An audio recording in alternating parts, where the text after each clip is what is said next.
দৌলতগঞ্জ আদর্শ বালিকা উচ্চ বিদ্যালয় কলেজ কর্তৃক আয়োজিত বৈষম্য বিরোধী ছাত্র আন্দোলনে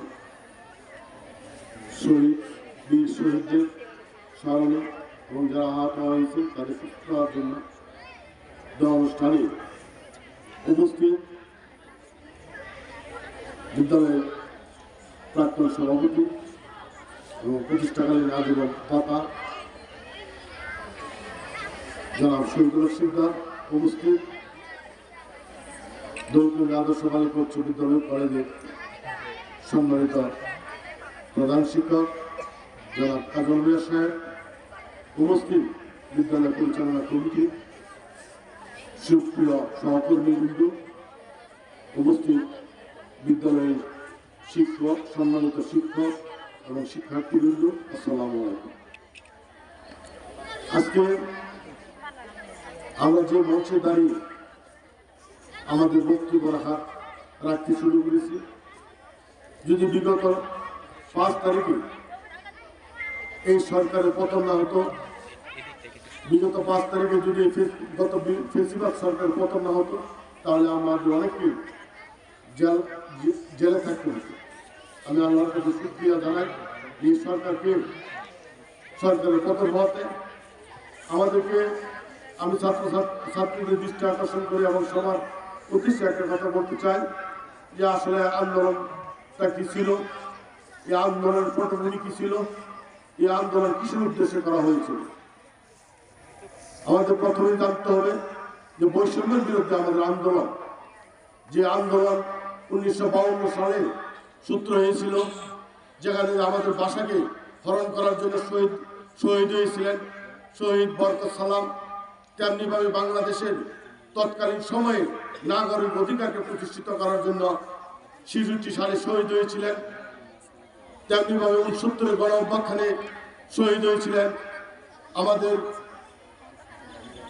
নরসিংদী জেলার গর্ব এবং নরসিংদী জেলা যার রক্তে রঞ্জিত হয়ে 69 স্বৈরাচার আয়ুব সরকারের পতন হয়েছিল, সেই শহীদ আসাদ আমাদের নরসিংদী জেলার সন্তান। আমি শুধু শহীদ আসাদকে বলবো না, নরসিংদী জেলা একটা বীর রত্নগর্বা।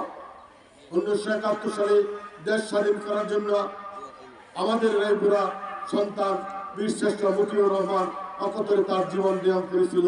তেমনিভাবে 24-এ স্বৈরাচার বিরোধী এবং বৈষম্য বিরোধী আন্দোলনে আমাদের কিছু বীর শহীদ হয়েছেন, শহীদ তামিদ।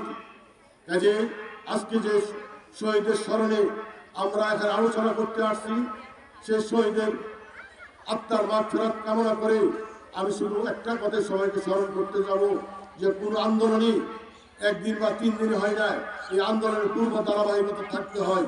যেমন 1971 সালে আমরা যুদ্ধের দেশ স্বাধীন করেছি 30 লক্ষ শহীদের রক্তের বিনিময়ে, কিন্তু এর সূত্রপাত হয়েছিল 1952 সালে ভাষা আন্দোলনের মধ্য দিয়ে। তেমনিভাবে বিগত স্বৈরাচার সরকারের পতনের আন্দোলনে বাংলাদেশ জাতীয়তাবাদী দল এই দেশের সকল মানুষের প্রিয় নেত্রী বেগম খালেদা জিয়ার নেতৃত্বে যে এই সরকারের বিরুদ্ধে আন্দোলন হয়েছিল, সেই আন্দোলনের ধারাবাহিকতাই বৈষম্য বিরোধী ছাত্র আন্দোলনের সূত্রপাত এবং সেই আন্দোলনে ছাত্র শ্রমিক জনতা সমস্ত একাত্তরে দাঁড়িয়ে এই সরকারকে 5 আগস্টে পতন ঘটিয়েছে। উপস্থিত সম্মানিত সুধী এবং ছাত্রবৃন্দ, আমি তোমাদের কাছে একটা আহ্বান রাখবো যে আসলে তারা রক্ত দিয়েছে, আমরা স্বাধীনতা পেয়েছি, আমরা বৈষম্য মুক্ত হয়েছি, কিন্তু তারা কি পেয়েছে? তেমনিভাবে তারা কোনো কিছু অর্জন করতে হলে কাউকে ত্যাগ করতেই হয়। কাজে আজকে যারা আমাদের ত্যাগ করে একটি সুন্দর বাংলাদেশ এবং আগামী বাংলাদেশ সুন্দর বাংলাদেশ গড়ার যে সুযোগ সৃষ্টি করে দিয়েছে, সে সুযোগকে আজকে তোমরা যারা আছো তোমাদেরকে সেটা অনুসরণ করতে হবে এবং জীবনে একটা প্রত্যয় নিতে হবে এই শহীদদের তরফ থেকে যে কোনো অন্যায়ের সাথে আমরা মাথা নত করবো না, এবং আগামী দিনে যে কোনো অন্যায় আসো, যে কোনো বৈষম্য আসো, সে বৈষম্যের বিরুদ্ধে তোমরা রুখে দাঁড়াবে। এ প্রত্যাশা রইল। বৈষম্য কি ছিল? এ বিগত স্বৈরাচারী সরকার প্রতিটা ক্ষেত্রে এই বাংলাদেশের রাষ্ট্র ব্যবস্থা থেকে শুরু করে সর্বক্ষেত্রে বৈষম্য সৃষ্টি করেছে। আমরা মহান মুক্তিযুদ্ধে যারা মুক্তিযুদ্ধ করেছেন তাদেরকে আমরা সম্মান করি, তাদের সম্মানের কোনো ঘাটতি না করে আমি শুধু একটা কথাই বলতে চাই, মুক্তিযুদ্ধে এই দেশে 98% মুক্তিযুদ্ধ এবং মুক্তিযোদ্ধাদের সহযোগিতা করে এই দেশ স্বাধীন করেছে।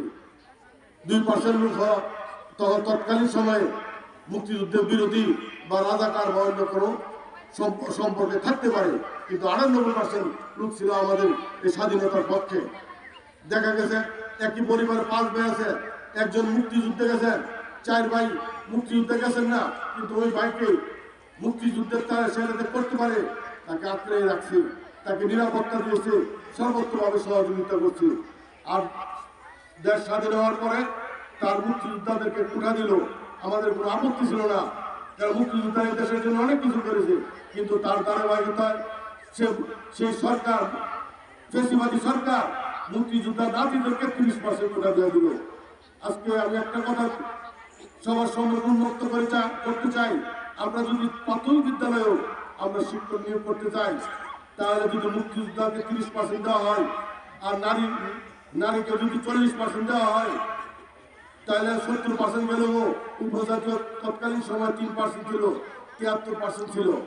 তাহলে একজন মেধাবী ছাত্র সে প্রতিযোগিতা করে কিভাবে চাকরিটা অর্জন করবে যোগ্যতা থাকার পরেও? কিন্তু দেখা গেল একজন মুক্তিযোদ্ধার সন্তান আরেকজন মুক্তিযোদ্ধার সন্তানের কেউ কম মেধাবী হয়ে সে চাকরির যোগ্যতা অর্জন করলো। এটাই ছিল আমাদের বৈষম্য। শুধু এটা চাকরি ক্ষেত্রে না, প্রতিটি ক্ষেত্রে, রাজনৈতিক ক্ষেত্রে, সামাজিক ক্ষেত্রে এই সরকার বৈষম্য স্বীকার করেছে। বিগত সরকার, ফ্যাসিবাদী সরকার, বাংলাদেশ জাতীয়তাবাদী দল তথা সমস্ত বিরোধী দলের 60 লক্ষ নেতা কর্মীকে মিথ্যা এবং হয়রানিমূলক মামলা দিয়ে তারা জেলবন্দি করেছে, তারা দেশ থেকে পালায় রয়েছে। কিন্তু যারা আওয়ামী লীগের দুর্বৃত্তায়ন করছে, যারা জনগণের টাকা লুট করছে, তারা সগর্বে এই দেশের পদাচরণ করছে। তাদের পদাচরণের শব্দে সাধারণ মানুষ কল্পিত ছিল। এটাই ছিল বৈষম্য। আমরা আশা করব যে বর্তমান সরকার যে আছে সে সরকার যতটুকু ন্যায়সঙ্গতভাবে যতটুকু সময় সমস্ত বৈষম্য এবং অসামঞ্জস্য দূর করে এবং একটি দ্রুত নির্বাচন দিয়ে রাজনৈতিক দলের উপর ক্ষমতা হস্তান্তর করবেন সে প্রত্যাশা রইল। এবং আগামী দিনে আমরা যে কোনো অন্যায় এবং অবিচারের বিরুদ্ধে রুখে দাঁড়াবে এই দেশের ছাত্র সমাজ, শ্রমিক জনতা, সে প্রত্যাশা রেখে আমি আমার বক্তব্য শেষ করলাম। আজকে যারা শহীদ হয়েছেন তারা তাদের আত্মা শান্তি পাক, সমস্ত শহীদ অমর হোক। আসসালামু আলাইকুম।